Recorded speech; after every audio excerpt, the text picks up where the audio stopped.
Kini nga video mga katulibag is para ni siya sa mga small content creator.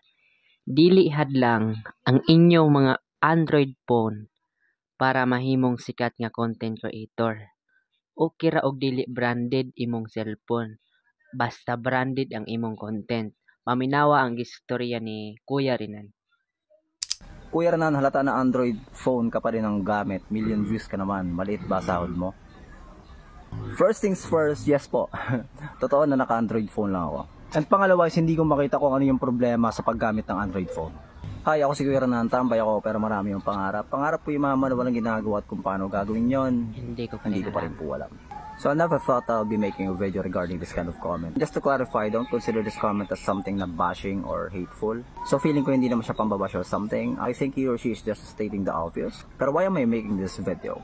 I was just thinking that there's something that I can share with you guys na pwedeng maging inspiring sa mga katulad kong small content creators. Tapos sa mga nagsisimula pa lang din sa karerang to. Doon din sa mga content creators na nagbabalak pa lang at medyo nagdadalawang isip kasi wala kasi lang magandang equipment and such. Let me share a story to you guys. I'll show you something. So this is my first phone. I mean, first phone that I can say, and I can be very proud to say that I was able to purchase using my own hard-earned money. Wow, lapit ang term, hard-earned money. So this is a Realme phone, Realme 5 Pro. I've had this phone for years and well, in good running condition naman talaga siya dapat, sa totoo lang. Pero sira kasi yung LCD niya. Sira yung screen niya, pero gumagana pa siya guys. So, when I started content creation during the pandemic days, ito po yung gamit kong phone. I was on a different platform before. And ito lang yung gamit kong phone pag nag-shoot ako ng video, diba? At pag nag-edit ako ng video, pati sa pag-upload, ito lang yung gamit kong phone. Realme 5 Pro, hindi siya kasing fancy katulad ng ibang cellphone, especially nung Mansanas at ng iba rin na counterparts niya pagdating sa Android phones. Pero I can say na this phone has served me well. It brought a lot of blessings to me. So, yeah, naka-Android phone ako pero dito ako nagsimula eh. Dito sa cellphone na to. Itong maliit na peraso ng equipment na to. So as I was saying, pagkalapag ng Realme 5 Pro dito sa Pilipinas, in just 2 weeks meron na ako eh. Kumuha agad ako. Well, the original purpose for purchasing this phone actually is for gaming purposes. Kasi mahilig ako maglaro eh. And in reality guys, 5 years ago, I never imagined myself na magiging content creator ako. I never imagined myself in this kind of situation. Totoo lang. So, ang purpose ko lang talaga is pang gaming, which is yung phone na to sobrang ganda niya sa gaming. Mobile Legends, Call of Duty, ganon. And then came in the pandemic days. Sobrang boring noon, grabe yung anxiety. And ang libangan ng mga tao, majority sa atin, yung naging libangan is panood ng videos online. And medyo nag-boom yung vlogging and content creation during that time. So sabi ko sa asawa ko, sa partner ko ngayon, sabi ko sa kanya, mahilig din lang naman ako manood, why not? Diba? Bakit hindi ko try mag-content creator, ganon? And well, I fully believe na kaya ko rin naman gawin eh. Doon ako nagsimula eh. Naniwala ako na kaya kong gawin. At yung partner ko, may paniniwala rin sa akin. So I created my first video and I shot it using this phone. So this is the first video that I uploaded in YouTube. Ito yung pinakauna kong video na ginawa. And dito ko rin siya in-edit. Dito na rin ako nag-upload. And then, umuso yung platform na TikTok. Yun yung mainstay ko talaga. Doon ako sa TikTok. And doon din nakakuha rin ako ng medyo marami-rami ring followers doon. And during my entire content creation journey, itong phone na to, dito galing yung most viewed video ko. This is my most viewed video during my content creation career. This video garnered 10 million views. It was shot using this phone. Yeah, using this phone. And it didn't stop there. I was able to make one viral content after another. So, ito pa rin yung gamit kong phone. Dahil sa phone na to, nakakuha ako ng almost around 500,000 followers dito sa Facebook.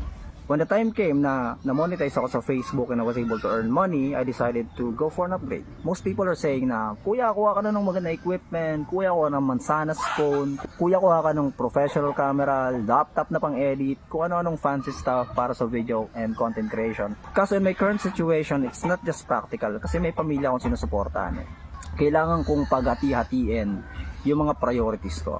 And syempre, yes, priority ko rin naman na makakuha ng magandang equipment o gamit sa pag-content creation kasi this is how I make a living at this time. So, nag-decide ako to go for an upgrade naman and I'll use some mirror for that para makita yung current phone ko. So kung makikita nyo, yung current phone ko is Realme 11 Pro Plus 5G. So, ayan po siya, diba? Ayan.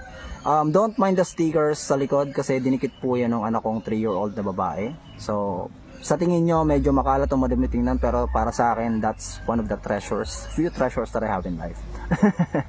And gaya nga ng sabi sa akin na nag-comment is, million views ka naman, maliit ba sahod mo? Kasi Android pa rin daw yung gamit ko. Well, actually guys, nakakailang million views na ako gamit tong bago kong cellphone na Realme 11 Pro Plus. Just 3 days ago, nag 2.5 million views yung isa kong content kung saan nagluto ko ng Paris Overload, and 1.1 million views naman yung Pancit Overload ko. And isisiksi ko lang ha, dun sa mga nagtatanong sa akin, ano ba ginagamit kong pang edit ng videos ko? I'm only using CapCut, the free version. Cellphone for video, diba? Editing, CapCut, upload, cellphone. So guys, ito na yung katotohanan. Ito si Kuya Renan. Lahat ng ginagamit ko for content creation, itong nag-iisang cellphone lang, dito umiikot lahat. Starting from videography, editing, uploading, nandito lahat. May ginagamit ba akong external mic? Wala po. Cellphone mic din. And may ginagamit ba akong mga background music and such? Wala. Hindi nyo nakikita mag-BGM, di ba? Itong background music ko na naririnig nyo, baboy, mga pato, pabo, manok, ganun. Kuliglig, hangin ng probinsya. So yan yung aesthetic background music ko. So the question is, why am I telling you guys all of this? The reason is, everything that we do, it doesn't always revolve around what we have.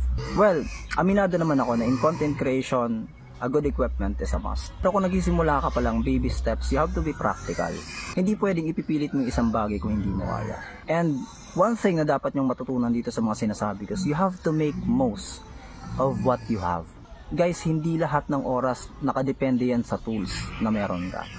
Nakadepende yan sa kung paano mo ba gagamitin yung tools na meron ka. Sabi nga nila, it's not always about the pana, it's about the engine. Kasi kahit bigyan ka ng sandamakmak na magagandang equipment, professional digital camera, magandang pang-edit na computer, di ba? Magandang editing software, may videographer ka pa, may editor ka pa, ay maganda kang cellphone na pang take ng videos, kung hindi mo naman din kayang bawiin sa substance ng content na ginagawa ko, correct.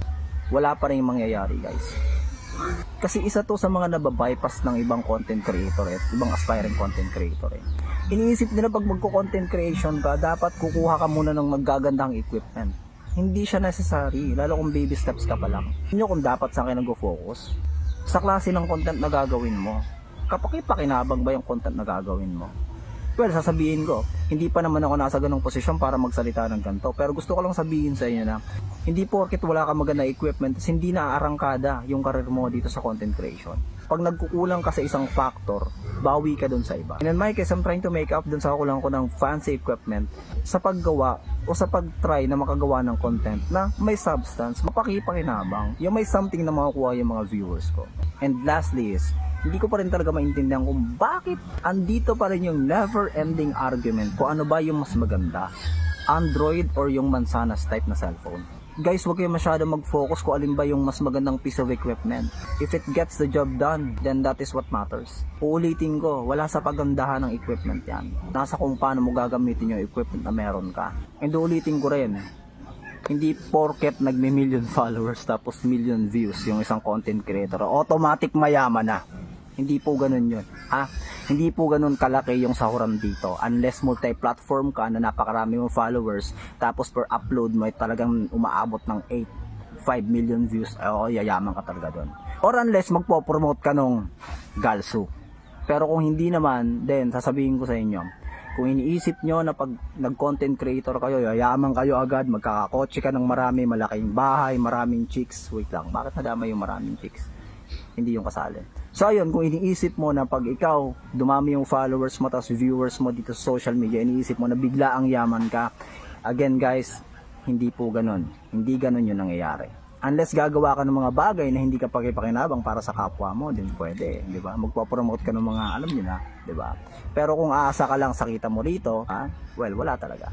And so ayun lang naman, konting rant ni Kuya Renan. Maraming salamat nga pala guys sa lahat ng suporta. Wala ako rito kung wala kayo. Maraming salamat ulit sa panonood. Kuya Renan, see you on the next one. O, diba? So muna to, nahuman ganin yung lantaw ng video. So kung nahuman yung lantaw ng video, sa mga nagsugod pa og vlog diha or gamag content, bahalag Android ra inyong cellphone or hanap og camera, importante makapost mo og video. Fights na na.